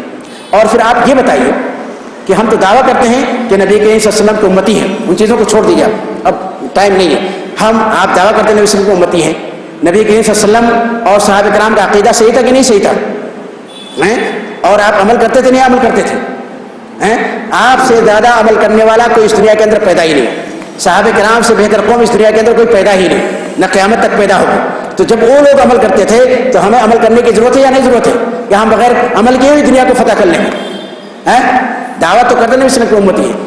نبی کریم صلی اللہ علیہ وسلم کے بارے میں عمان کے بادشاہ جلندی نے فرمایا، جبکہ وہ کافر تھا، جب حضرت عمر بن عاص رضی اللہ تعالیٰ عنہ اس کے پاس نبی کریم صلی اللہ علیہ وسلم کا خط لے کر کے پہنچے تو اس نے کہا کہ میں جانتا ہوں آپ سچے نبی ہیں۔ کیوں؟ کیونکہ جب آپ کسی چیز کا حکم دیتے ہیں تو سب سے پہلے اس کے اوپر عمل کرتے ہیں، اور جب آپ کسی چیز سے روکتے ہیں تو سب سے پہلے آپ اس سے رک جاتے ہیں۔ یہ آپ کی نبوت کی، آپ کی رسالت کی صداقت کی دلیل ہے۔ اور ہم مسلمان کیا کرتے ہیں؟ آپ کے خلاف کرتے ہیں کہ نہیں کرتے؟ تو ہمارے اسلاف کو جو غلبہ ملا اسی وجہ سے ملا۔ اور آپ یہ بھی جان لیے کوئی بھی مسلمان اس وقت تک متقی نہیں ہو سکتا ہے جب تک کہ وہ عمل نہیں کرے گا۔ آج آپ ڈھونڈتے رہیے، لاکھوں کے اندر ہو سکتا ہے آپ کو کوئی متقی مسلمان مل جائے، ورنہ کوئی متقی مسلمان ملے گا ہی۔ کیونکہ تقویٰ کی جو سب سے اچھی تعریف ہے، جو سب سے آسان تعریف ہے، وہ کیا ہے؟ الاتیان بالمعروف۔ جتنے بھی احکامات ہیں ان احکامات کو آپ نافذ کریں، والاجتناب عن النواہی، جو منہیات ہیں اس سے آپ کیا کریں؟ رک جائیں۔ دونوں چیزیں ہیں، عمل بھی کرنا ہے اور رکنا بھی ہے برائیوں سے۔ تو آپ ڈھونڈتے رہیے، کتنے مسلمان آپ کو ملیں گے جو کہ کیا ہیں؟ یہ ان صفات کے جامع ہیں۔ تو عمل کی بہت زیادہ اہمیت ہے۔ میں اس کو جو ہے یہاں پر مکمل تفصیل کے ساتھ بیان نہیں کر سکتا ہوں. اسی طرح سے مکمل اسلام کو نافذ کرنا اپنے ادخلوا فی السلم کافہ مکمل طور سے انہی میں کیا داخل ہے. اب چند باتیں میں اس کے بارے میں کہہ دیتا ہوں 10-15 منٹ کے اندر, اس کے بعد میں اپنی بات ختم کروں گا. اسی میں یہ بھی شامل ہے کہ آپ کے گھر کا پورا نظام, آپ کے گھر کا پورا سسٹم, اسی طرح سے آپ کے سماج کا پورا نظام, آپ کے سماج کا پورا سسٹم کیا ہونا چاہیے, اسلام کے موافق ہونا چاہیے. اس طرح سے جو رسوم و رواج, جو ریچولس, جو بیڈ کسٹمس, جو ٹریڈیشنس, ان اسلامک ٹریڈیشن ہمارے سماج و معاشرے کے اندر پائے جاتے ہیں, ان کا بھی چھوڑ دینا ضروری ہے. بہت ساری چیزیں ہیں جو ہمارے اندر غیر مسلموں سے چلی آ رہی ہیں, ان کو بھی چھوڑ دینا ضروری ہے. ہمارے آبا اجداد سے چلی آ رہی ہیں, اس کو بھی چھوڑ دینا ضروری ہے. اسلامی بھائی اور بہنوں, جو رسوم و رواج ہیں ہم مسلمانوں کے اندر وہ دو طرح کے ہیں. ایک تو وہ ہے جو ایک مسلمان عبادت سمجھ کر کے اللہ سبحانہ تعالیٰ کی رضامندی کے لیے دین سمجھ کر کے انجام دیتا ہے, جس کو ہم آج کے اصطلاح میں بدعت کہتے ہیں. اور یہ واضح ہے, آپ لوگ سنتے رہتے ہیں, لہذا اس کو بیان کرنے کی ضرورت نہیں. بدعت کیا حرام ہے, اور اللہ کا شکر ہے, اللہ کا فضل ہے کہ اپنے آپ کو جو سلفی کہتے ہیں, جو اہل حدیث کہتے ہیں, الحمدللہ ان بدعت سے, ان خرافات سے دور رہتے ہیں. لیکن دوسرے قسم کے جو رسوم و رواج ہیں, جو ریچولس ہیں, جو ہیبٹس ہیں, جو عادت کے طور پر منائے جاتے ہیں, جن کا مقصد جو ہے اللہ سبحانہ تعالیٰ کی عبادت نہیں ہوتی ہے یا اس کی رضامندی نہیں ہوتی ہے, بلکہ ایز یہ ہیبٹ اس کو کیا کرتے ہیں, ہم فالو کرتے ہیں, اس کو مناتے ہیں. ان رسوم و رواج میں سب سے زیادہ وہ شادی بیاہ کے اندر پائے جاتے ہیں, میرج کے اندر پائے جاتے ہیں. مثال کے طور پر کیا ہے, جہیز لینا اور دینا ہے. جہیز لینا اور دینا اسلام کا اس سے کوئی تعلق نہیں ہے. جہیز سراسر حرام ہے, آپ چاہے مانگ کر کے لیں یا کوئی اپنی خوشی سے دیں, دونوں صورتوں میں کیا حرام ہے. جو آدمی جہیز لیتا ہے وہ کیا حرام کھاتا ہے, اور جو جہیز دیتا ہے وہ بھی حرام کام کرتا ہے, کسی بھی صورت میں سے نہیں. المعروف عرفاً کالمشروط شرطاً, اگر کوئی آدمی آپ کہہ رہے خوشی سے دے رہا ہوں وہ بھی حرام. کیوں؟ المعروف شرطاً کالمشروط, المعروف عرفاً کالمشروط شرطاً, جو چیز عرف کے اندر معروف ہوگی وہ چیز کیا ہوگی, شرط لگانے کی طرح سے ہوگی. شرط لگانے, کیونکہ اس کے اوپر کیا ہوتا ہے, ایک سوشل پریشر ہوتا ہے, سماج کا ایک دباؤ ہوتا ہے. آدمی کہتا ہے ہماری ناک کٹ جائے گی, لوگ ہم کو کیا کہیں گے, ریاکاری, نمود, شہرت, یہ سب سبب ہوتا ہے اس کے پیچھے, اور اسلام کے اندر اس کا کوئی سبب نہیں پایا جاتا ہے. اسی طرح سے بارات جانا, باراتی بن کر کے کھانا کھانا, یہ سب کیا چیز, یہ سب بھی سراسر ناجائز و حرام, سراسر ناجائز حرام. ہم مسلمان کتنے بے غیرت ہیں, کتنے بے حیا, کتنے بے شرم ہیں کہ ایک شخص جو اپنی لڑکی آپ کو دے رہا ہے, ہم اس سے مطالبہ کرتے ہیں کہ ہمارے باراتیوں کی ضیافت کرو. ہم سب مسلمان بخاری پڑھتے ہیں, مسلم پڑھتے ہیں, ترمذی, نسائی, ابو داؤد پڑھتے ہیں اور دعویٰ کرتے ہیں مسلمان ہیں. کیا آپ نے کبھی دیکھا کہ نبی کریم صلی اللہ علیہ وسلم کی 4 لڑکیوں کی شادی ہوئی, کوئی بارات لے کر کے آیا تھا؟ کیا صحابہ کرام کے گھر کوئی بارات آتا تھا؟ یہ سب ہندوانہ رسمیں ہیں جو ہمارے گھروں کے اندر موجود ہیں. اسی طرح منگنی ہوا اور مہندی پسائی ہوئی, جوتا چرانے کا مسئلہ ہوا, اور دنیا کے معلوم نہیں کہ کون سے رسوم و رواج پائے جاتے ہیں. ان تمام رسوم و رواج کا چھوڑ دینا ہماری ضرورت ہے. میں نے اس کے بارے میں بھی 3 قسطوں کے اندر اپنے ویب سائٹ پہ لکھا ہے, اور یہ کئی مجلات, مجلہ نور میں بھی شائع ہوا ہے. آپ اگر اس کو گوگل کے اندر سرچ کریں گے, اسلامی رسوم و رواج اور عادات و تقالید کا حکم, تو اس کو بھی آپ وہاں پر جا کر کے پڑھ سکتے ہیں, اور آپ اس کو پڑھیے, ضرور ضرور پڑھیے. میں نے بہت سارے ہمارے علماء اس کے اندر تصور پر رکھتے ہیں اور کہہ دیتے ہیں یہ چیز عادت ہے, اس لیے اس کو کرنا کیا ہے, جائز ہے, جبکہ ہرگز ایسا نہیں. کیونکہ اگر اس کے ہم اثرات کا جائزہ لیتے ہیں, اسی طرح سے جو اسلامی اصول ہیں, جو اسلامی ضوابط ہیں, جو اسلامی لاز ہیں, جب ہم اس سے مقارنہ کرتے ہیں تو یہ سراسر اسلام کے خلاف وقت ہوتا ہے. اسلام میں ان چیزوں کے لیے ذرہ برابر کوئی گنجائش نہیں. اس کے اضرار, اس کے نقصانات اتنے زیادہ ہیں جو اس کو حرام قرار دینے کے لیے کافی ہیں, خاص طور سے سد ذرائع کے طور پر. میں نے اس میں علامہ ابن باز کا, شیخ صالح بن حمید کا اور دوسرے صالح بن عثیمین کا, سب کے اقوال کو میں نے اس کے اندر ذکر کیا ہے. بہت ساری چیزیں. علامہ ابن باز کا کہنا ہے کہ ایسی عادت, ایسی تقلید, کوئی بھی عادت ہو, کوئی بھی رسم و رواج ہو, ہمیں اس کو اسلام کی شریعت کے مطابق اس کا جائزہ لینا ضروری ہے. اگر شریعت اس کا اقرار کرتی ہے تو ہم اس کے اوپر عمل کریں گے, اگر شریعت اس کا اقرار نہیں کرتی ہے تو ہم اس کے اوپر کیا کریں گے, عمل نہیں کریں گے. کوئی بھی چیز, کوئی بھی عادت, کوئی بھی تقلید ہو. اور اسی طرح سے اہل علم وقد ادى اهل العلم التمسك بالعادات والتقاليد والاعراف التي تشق على الناس, کہ ایسی عادتیں, ایسے اعراف جس میں لوگوں کے لیے کیا ہے, مشقت ہے اس کے اوپر عمل کرنے میں, اور یہ جو آج کے رسوم رواج ہیں اس میں بہت زیادہ کیا ہے, مشقت پہ جاتی ہے. تو جس کے اندر مشقت پائی جاتی ہیں وہ تؤدی الی المفسدہ, اور جو فساد تک لے جاتی ہیں, اور توقف فی الحرج, یا وہ حرج کے اندر واقع کرتی ہیں, اور تؤدی الی الشقاق والنزاع, یا لڑائی و جھگڑے تک لے جاتی ہیں. ان تمام چیزوں کا چھوڑ دینا کیا ہے, ضروری ہے. یعنی اگر جو اسلام نے دین کو بہت آسان, اسلام دین بہت ہی آسان, اللہ سبحانہ تعالیٰ نے دین کو بہت ہی آسان بنایا. دین کو بہت ہی آسان بنایا. اور ہم لوگوں نے کیا کیا؟ ہم لوگوں نے رسوم و رواج کے ذریعے سے، اس کے بندھنوں کے ذریعے سے ہم نے شادی کو بہت زیادہ مشکل بنا دیا. شادی کو بہت، یہ اسلام کا جو اصول ہے ان الدین یسر، کہ دین آسان ہے، اسی کے تحت یہ اسلام نے شادی کو آسان بنایا ہے. شادی کے اندر کیا ہے؟ صرف 4 چیزیں ہیں. ایجاب قبول ہو گیا، نکاح پڑھا دیا گیا، گواہ آگے، آپ نے مہر متعین کر دیا، اور کیا ولیمہ کر دیا، بس. 10,000 کے اندر بھی، 5,000 کے اندر بھی شادی ہو سکتی ہے. لیکن آج مسلمانوں نے شادی کو ریا نمود کا ذریعہ بنا دیا ہے اور شہرت کا ذریعہ بنا دیا ہے، اور جو چیز جتنی آسان تھی اس کو اتنی زیادہ مشکل بنا دیا. اس کے اضرار کیا ہیں، اس کے نقصانات کیا ہیں؟ وہ بہت زیادہ ہیں. ایک تو یہ کہ اس سے ہمارے سماج و معاشرے کے اندر بہت سارے لڑکیوں کی شادی نہیں ہو پا رہی ہے، بہت سارے لڑکوں کی شادی نہیں ہو پا رہی ہے. اس سے زناکاری پھیل رہی ہے، ناجائز تعلقات پھیل رہے ہیں، جو سب سے بڑا نقصان ہے. اسی طرح سے اسراف و تبذیر ہمارے سماج کے اندر پیدا ہو رہا ہے. جو مالدار لوگ ہیں وہ خوب زیادہ اسراف کرتے ہیں. آپ یہ جان لیجئے کہ جو آپ حلال چیز کے اندر اگر حد اعتدال سے تجاوز کرتے ہیں تو ابھی ناجائز ہے. اسراف اسی کو کہا جاتا ہے کہ آپ حلال امور کے اندر بھی کیا کریں؟ تجاوز کریں، حد اعتدال کو تجاوز کر دیں. اور آپ یہ جان لیجئے کہ آپ یہ جو پیسہ ہے یہ اللہ کی امانت ہے آپ کے پاس. آپ کو ایک ایک پیسے کا حساب قیامت کے دن دینا پڑے گا. اور وہ قوم کبھی کامیاب نہیں ہو سکتی ہے جو اپنے بچوں اور بچیوں کی تعلیم سے زیادہ ان کی شادی بیاہ پر خرچ کرتی ہے. اور ہم کیسے مسلمان ہیں؟ ہمارے ہندوستان کے اندر 60 سے 70% مسلمان غریب ہیں. وہ بلو پاورٹی لائن، خط غربت سے نیچے زندگی گزار. اور آپ کیسے برداشت کر پاتے ہیں کہ ہم شادی کے اندر فضول خرچی کریں؟ اور آپ کا بھائی جو بھوکا سو رہا ہے آپ کے شہر کے اندر، اس کے پاس ایک ٹائم کھانا کھانے کے لیے نہیں ہے، اور آپ اس کے اندر اسراف کر رہے ہیں، پھر کہتے ہیں کہ ہم مسلمان ہیں. ان تمام چیزوں کا حساب آپ کو قیامت کے دن دینا پڑے گا. میرے پاس ٹائم نہیں ہے کہ میں اس کو اور تفصیل کے ساتھ بیان کروں، لیکن اس کے نقصانات بہت زیادہ ہیں. صرف 3 سال کا اسٹیٹکس، 3 سال کا اعداد و شمار بیان کرتا ہے کہ 25,000 لڑکیوں نے جہیز کی وجہ سے خودکشی کی. جہیز کی وجہ سے کتنے ماں باپ ایسے ہوتے ہیں جو جہیز کے بارے میں سوچ سوچ کر کے بہت سارے لوگوں کا ہارٹ اٹیک ہو جاتا ہے، اس دنیا سے چلے جاتے ہیں. بہت سارے ماں باپ ایسے ہوتے ہیں جو اس کے لیے کیا کرتے ہیں؟ قرضہ لیتے ہیں، وہ بھی سودی قرضہ لیتے ہیں بینکوں سے، ان کی زندگی تباہ اور جیرن ہو جاتی ہے. تو اس کے بہت زیادہ نقصانات ہیں، خاص طور سے غریبوں پر اس کے نقصانات بہت زیادہ پڑے. اس کے باوجود اگر کوئی جائز کہتا ہے تو بیوقوف شخص ہے، اس کو ہم کسی صورت میں جائز قرار نہیں دے سکتے. اس کو سماج اور معاشرے سے ختم کرنا ضروری ہے. ایک لعنت ہے، ایک ناسور ہے جو مسلمانوں کے اندر موجود ہے. اس لیے علماء کرام کو کہنا ہے کہ ان العادات والتقالید والاعراف التي تخالف شرع اللہ حکمہ مخالفۃ ظاہرہ، کہ ایسے عادات، ایسے اعراف، ایسی تقالید جو اللہ کی شریعت کے ظاہری طور پر مخالف ہیں. ظاہری طور پر قرآن میں کچھ حکم ہے، آپ اس کے بالکل الٹا کرتے ہیں. مثال کے طور پر آج ہم مسلمانوں کے اندر بہت سارے لوگ کیا کرتے ہیں؟ اپنی بیٹیوں کو وراثت کے اندر ان کا حق نہیں دیتے. یہ عادت بن گیا ہے، چلن بن گیا ہے. اکثریت مسلمانوں کی اپنی بیٹیوں کو ان کا حق نہیں دیتی. سراسر حرام ہے، ناجائز ہے. آپ خود حرام کھاتے ہیں، اپنے بچوں کو حرام کھلاتے ہیں. اور یہی نہیں بلکہ یہ جہنم تک لے جانے والی چیز ہے. اللہ سبحانہ وتعالیٰ قرآن مجید کے صاف فرماتا ہے وَمَن يَعْصِ اللَّهَ وَرَسُولَهُ وَيَتَعَدَّ حُدُودَهُ يُدْخِلْهُ نَارًا خَالِدًا فِيهَا وَلَهُ عَذَابٌ مُهِينٌ. سورہ نساء کی آیت نمبر 14.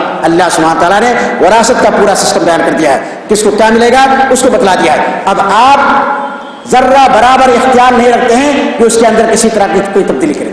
آپ اپنے کسی بیٹے کو کم نہیں دیکھ سکتے ہیں، آپ اپنے کسی بیٹے کو زیادہ نہیں دیکھ سکتے ہیں. اگر آپ کا کوئی بیٹا نافرمان ہے تو آپ اس کو وراثت سے محروم نہیں کر سکتے. آپ کو ذرہ برابر کوئی حق حاصل نہیں.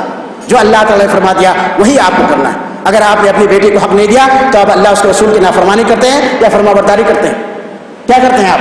اللہ تعالیٰ نے فرمایا وَمَن يَعْصِ اللَّهَ وَرَسُولَهُ، جو اللہ اس کے رسول کی نافرمانی کرے گا، وَيَتَعَدَّ حُدُودَهُ، اس کے حدود کو تجاوز کرے گا، يُدْخِلْهُ نَارًا خَالِدًا فِيهَا، تو اللہ سبحانہ تعالیٰ اس کو جہنم کے اندر داخل کرے گا جس میں وہ ہمیشہ ہمیشہ. یہ مسلمانوں سے کہا جا رہا ہے، غیر مسلموں سے نہیں کہا جا رہا. اور ہم میں سے کتنے مسلمان ہیں جو دھڑنے کے ساتھ اپنی بیٹیوں کو ان کا حق نہیں دیتے، جو ڈنکے کی چوٹ پر اعلان کرتے ہیں کہ اللہ کا حکم جو بھی ہو لیکن ہم نہیں دیں گے، ہم اس کو نہیں کریں گے. ہم لڑکیوں کو وراثت سنا، آپ حرام کھاتے ہیں، اپنی آئندہ والی نسلوں کو بھی حرام کھلاتے ہیں، اور یہ حرام کاری نسل در نسل چلتے، حرام خوری جو ہے نسل در نسل چلتے رہتے. ہم کیسے مسلمان ہیں؟ بہت سارے مسلمان ایسے ہیں جو کہ اپنی بیویوں کا ان کا مہر تک نہیں دیتے، اور ان کے پاس طاقت ہوتی ہے، قوت ہوتی ہے، پھر مرنے کے بعد معلوم نہیں کیسے معاف کراتے. سراسر حرام اور ناجائز. جو اپنی بیوی کو اس کا حق مہر نہ دے اور اس کی بیوی کا وفات ہو جائے، طاقت رکھتا بھی تو زناکاری کے برابر. نبی کریم صلی اللہ علیہ وسلم نے فرمایا، حدیث کے اندر آیا، اور کہتے ہیں ہم مسلمان ہیں. آپ اپنی بیوی کا کوئی حق نہیں مار سکتے جب تک وہ اپنی خوشی سے معاف نہ کرے، اپنی خوشی سے، اپنے دل سے. بہت سارے لوگ کہتے ہیں کہ ہم نے اپنی بیٹیوں سے حق معاف کرا لیا یا بیٹی ہماری راضی. ہرگز اس معافی کا کوئی اعتبار نہیں ہے. کوئی اعتبار نہیں ہے جب تک کہ آپ اپنی بیٹی کو اس یا بھائی جو ہے اپنی بہن کو اس کا حق وراثت کے اندر نہ دے دیں. اگر نقدی ہے تو نقدی آپ اس کے ہاتھ میں رکھ دیں. اگر پراپرٹی اس کے نام سے کرا دیں. اس کے بعد بنا کسی دباؤ کے, بھائی کی طرف سے کوئی دباؤ نہ ہو, ماں باپ نے کوئی وصیت نہ کی ہو, سماج کا کوئی پریشر نہ ہو, اس کے بعد وہ معاف کرتی ہے تب اس معافی کا اعتبار کیا جائے گا. ورنہ اس طرح کی معافی کا, ڈھونگی معافی کا, نقلی معافی کا کوئی اعتبار نہیں کیا جائے گا. اسی طرح سے مہر کے بارے میں بھی آپ مہر کھا لیتے ہیں, شادی کے اندر 10 لاکھ 5 لاکھ خرچہ کر دیں گے اور آپ اپنی بیوی کو مہر نہیں دے سکتے ہیں. یہ کون سے مسلمان ہیں؟ جو چیز ضروری ہے آپ اس کو نہیں کرتے ہیں, جو غیر ضروری چیز ہے یا نمود کے لیے, شہرت کے لیے آپ اس کو انجام دیتے ہیں. علامہ اقبال نے بہت پہلے فرمایا تھا, ہاتھ میں زور نہیں اور دل الہا سے, کیا ہے, ہاتھ بے زور ہیں الہا سے دل خگر ہے, امتی باعث رسوائی پیغمبر. آج کل کی امتی جو ہے یہ نبی کریم صلی اللہ علیہ وسلم کی رسوائی کا باعث, نبی کریم صلی اللہ علیہ وسلم کی رسوائی کا باعث. شور ہے ہو گئے دنیا سے مسلمان آبود, ہم تو کہتے ہیں کہ تھے بھی کہیں مسلم موجود, ودا میں تم ہو نصارہ تھے تمدن میں ہنود, یہ مسلمان ہیں جنہیں دیکھ کے شرمائے ہو. یہ تو سید بھی ہو, مرزا بھی ہو, افغان بھی ہو, تم سبھی کچھ ہو, بتاؤ تم مسلمان بھی ہو. آج کل کے مسلمان ایسے ہیں جن کو ایک کافر دیکھتا ہے تو اس کو بھی شرم آ جاتی ہے. آج کا مسلمان ایسا ہے کہ جب شیطان اس کو دیکھتا ہے تو خوش ہوتا ہے کہ آج ہمیں کوئی کام کرنے کی ضرورت نہیں ہے, آج ہماری ذمہ داری پوری ہو چکی ہے اور یہ مسلمان ہمارے سب سے اچھے کام کرنے والے موجود ہیں, ہمیں کوئی کام کرنے کی ضرورت نہیں. یہ ہم سے بڑے شیطان بن گئے ہیں جو کہ دین کو نافذ نہیں کرتے ہیں اپنی زندگی کے اندر. تو ہم مسلمان آج کل کے نام کے مسلمان ہیں. لہذا میرے بھائیوں, اسلام کو نافذ کرو. اسلام کو نافذ کرو گے تبھی اس دنیا کے اندر ہمیں کامیابی ملے, اور وہ بھی مکمل اسلام کو, اپنے گھر کے اندر بھی, اپنے سماج کے اندر بھی, میڈیکل کے اندر بھی, انجینئرنگ کے اندر بھی, سائنس اور ٹیکنالوجی کے اندر بھی, بزنس کے اندر بھی. مان لیجیے بزنس کے اندر آپ آ کر کے مسجد کے اندر پہلی صف میں نماز پڑھتے ہیں, پہلی صف کے اندر آپ کی تکبیر تحریمہ بھی نہیں فوت ہوتی ہے, لیکن آپ کا بزنس حرام کا ہے, آپ سودی کاروبار کرتے ہیں, آپ شراب کا کاروبار کرتے ہیں, یا نقلی چیز کو اصلی کہہ کر کے بیچتے ہیں, یا لوگوں کو دھوکہ دیتے ہیں, تو آپ کی کمائی حرام کی ہوئی, آپ کی باتیں نہیں قبول کی جائے گی. تو آپ کا بزنس بھی کیا ہونا چاہیے, اسلام کے مطابق ہونا چاہیے. اگر آپ کسی کو اوپر ظلم کرتے ہیں, آپ کسی کا مال ہڑپ کر لیتے ہیں, کسی کا حق کھا لیتے ہیں, آپ کے یہاں کوئی مزدور کام کرتا ہے اور آپ اس کو پوری مزدوری نہیں کرتے ہیں, تو آپ ظلم کر رہے ہیں, اور یہ ظلم قیامت کے دن آپ کی نیکیوں کو تباہ و برباد کر دے گا. جو آپ کی نیکیاں ہوں گی وہ سب مظلوموں کو دے دی جائیں گی, اور اگر اس کے باوجود بھی مظلوموں کو پورا بدلہ نہیں ملتا ہے تو اس کے گناہ آپ کے اوپر لاد دیے جائیں گے, اس کے بعد آپ کو گھسیٹ کر کے جہنم کے اندر پھینک دیا جائے گا. تو اسلام ایک مکمل دین ہے, اس کو آپ کو مکمل طور سے نافذ کرنا ہے. یہ نہیں چلے گا کہ کچھ چیز کو نافذ کر دیا اور کچھ چیز کو چھوڑ دیا, آپ کی منمانی چلنے والی نہیں ہے. تو مسلمان آج کل کے زمانے میں اتنا ذلیل جو ہے, اتنا رسوا جو ہے, وہ اسی لیے ہے وہ اسلام کے اوپر مکمل طور سے عمل نہیں کرتا ہے. تو ہمیں اسلام کو مکمل طور سے نافذ کرنا ہے, اسی کے اندر کیا ہمارے لیے کامیابی ہے. میں آخر میں حضرت عمر بن خطاب اور آگے بھی باتیں ہیں کہ ان العادات والتقالید والاعراف التي تخالف الشرع مخالفة ظاہرہ او تخالف مقاصد الشریعہ العامہ, یہ شریعت کے جو عام مقاصد کے مخالف ہیں. جو شادی بیاہ کے جو رسم و رواج ہیں یہ شریعت کا جو عام مقصد ہے, جو عام اصول ہے, اس کے مخالف ہیں. اور تودی الی التقصیر والمخالفہ, یا جو کوتاہی تک یا مخالفت تک لے جانے والے ہیں, تو ان کا فرمان یجب نبذها والسعی الی تغییرها, تو اس کا چھوڑ دینا ضروری ہے اور اس کو بدلنے کی کوشش کرنا ضروری ہے. پھر علامہ شیخ صالح بن حمید امام خطیب مسجد حرام فرماتے ہیں کہ جب آپ کو یہ حکم معلوم ہو گیا, مسلمانوں جب آپ کو حکم معلوم ہو گیا تو آپ کے لیے اس کے اوپر عمل کرنا ضروری ہو گیا. وہ کہتے ہیں ومن قدم هذه العادات والتقالید والاعراف على شرع الله حکمه, کہ جس نے ان عادات کو, ان اعراف کو, تقالید کو اللہ کی شریعت اور اس کے فیصلے پر مقدم کیا. جب ہم اللہ کے حکم کو نہیں مانتے ہیں تو اس کا مطلب ہے کہ ہم نے ان کو اپنا الہ بنا لیا. افرائیت من اتخذ الہ هواه افانت تکون علیہ وکیلا, ہم اپنے مرضی سے چل رہے ہیں. توحید خالص یہ نہیں ہے کہ آپ صرف عبادت کریں یا آپ قبروں کے اوپر نہ جائیں, بلکہ توحید خالص یہ ہے کہ آپ اپنی مرضی کو اللہ سبحانہ و تعالیٰ کی مرضی کے تابع کریں. ہر چیز کریں, گھر کے اندر بھی, گھر کے باہر بھی, مسجد کے اندر بھی, مسجد کے باہر بھی, سماج کے اندر بھی اور معاشرے کے اندر, ہر جگہ آپ کو کیا کرنا ہے, اپنی مرضی کو اللہ سبحانہ مرضی کے تابع کرنا. مان لیجیے بلڈنگ ہے, کسی انجینئر نے اس کا ٹھیکہ لیا, لیکن وہ اسلامی قانون کے یہاں پر نہیں نافذ کرتا ہے. وہ کیا کرتا ہے, جو ایگریمنٹ ہوا ہے ایگریمنٹ کے خلاف کرتا ہے, اس کے اندر چوری کر لیتا ہے, کچھ مال بچا لیتا ہے, چوری کر لیتا ہے. اسی طرح سے جس چیز کے اوپر اتفاق ہوا ہے اس اتفاق کے خلاف ورزی کرتا ہے تو اس کا کمانا حرام کا ہوا. اسلامی اصول کو اس نے تطبیق نہیں کی, لہذا کیا ہوگا, اس کی کوئی چیز اس کو بچا نہیں سکے گی گناہ سے. تو اسی طرح سے کوئی ڈاکٹر ہوا, کوئی انجینئر ہوا, کوئی کچھ بھی ہوا, ہر فیلڈ کے اندر، بزنس کے اندر، ہر مینوفیکچرنگ کے اندر، ہر چیز کے اندر آپ کو اسلام کو نافذ کرنا ضروری ہے، اس کی تعلیمات کے اوپر عمل کرنا کیا ضروری ہے. تو من قدم هذه الاعراف والعادات والتقاليد على شرع الله وحكمه او تحاكم اليها بدلا من التحاكم الى شرع الله، یا ان چیزوں کو اس نے اپنا جج بنا لیا، فیصل بنا لیا. کہا کہ ہم اللہ کے بجائے ان چیزوں کا اپنا فیصلہ، یہ ہمارے درمیان فیصلہ کرے گا. جو ہمارے رسوم و رواج ہے، ہمارے دادا سے چلے آ رہے ہیں، ہم ان کے مطابق کیا کریں گے؟ ہم ان کے مطابق چلیں گے، ہم اللہ کے فیصلے کو نہیں مانیں گے. تو کیا فرماتے ہیں؟ ھذا منکر عظیم، یہ بہت بڑی برائی ہے. قد یقود الخروج من الملہ، اس کی وجہ سے انسان بسا اوقات اسلام سے خارج بھی ہو سکتا ہے. اتنی بڑی برائی کیوں؟ کیونکہ آپ نے اللہ کے حکم کو نہیں مانا، آپ کو اللہ کی فکر نہیں ہے. آپ کا معبود کون ہے؟ آپ کا معبود سماج معاشرہ ہے. آپ اتنا ڈرتے ہیں ناک کٹنے کے ڈر سے، آپ اتنا ڈرتے ہیں تانا دینے کے ڈر سے، آپ سماج کو راضی کرنا چاہتے ہیں، آپ اللہ سبحانہ تعالیٰ کو راضی کرنا نہیں چاہتے. تو یہ سب برائیاں ہیں جو مسلمانوں کے اندر پائی جاتی ہیں. تو سماج کی اصلاح کرنا، معاشرے کی اصلاح کرنا ایک جہاد ہے. آپ خود اپنی اصلاح کیجیے، اپنے بچوں کی اصلاح کیجیے، اپنے گھر کی اصلاح کیجیے، اپنے سماج معاشرہ کی اصلاح کیجیے، تبھی ہم مکمل طور سے اسلام کے اوپر عمل کریں گے. ورنہ ہم کیا ہیں؟ اسلام کے اوپر مکمل طور سے عمل کرنے والے نہیں. اس لیے اللہ کے فضل و کرم سے، اس کی توفیق سے میں نے ایک موومنٹ چلائی ہے، ایک دعوت و تحریک چلائی ہے، جس کا نام کیا ہے؟ اسلامی رسوم و رواج مٹاؤ دعوت و تحریک، یعنی رسوم و رواج مٹاؤ دعوت و تحریک، اس کا یہ نام میں نے رکھا ہے. اور اسی کے متعلق میں جہاں بھی جاتا ہوں اپنے بھائیوں سے عرض کرتا ہوں، ان کی خرابیوں کو بتاتا ہوں، ان کے نقصانات کو واضح کرتا ہوں. اور اس کے لیے ایک گروپ بھی میں نے بنایا ہے. اگر آپ لوگ بھی اس گروپ کو جوائن کرنا چاہتے ہیں اپنی مرضی سے، اپنی خوشی سے، تو آپ ایک میسج کیجیے، ہم آپ کو اس گروپ کے اندر شامل کر لیں گے. اس کا نمبر ہے 7300737332. اس کا یہ نمبر ہے، یعنی 7300737332. اس کا یہ نمبر ہے. اگر آپ اس کے اندر کیا ہونا چاہتے ہیں؟ شامل ہونا چاہتے ہیں، تو اس گروپ کے اندر آپ کو شامل کر لیتے ہیں. اب میں آخر میں، یہاں پر کتنے ایسے نوجوان بیٹھے ہوئے ہیں جن کی شادیاں نہیں ہوئی؟ کون کون ہے یہاں پر؟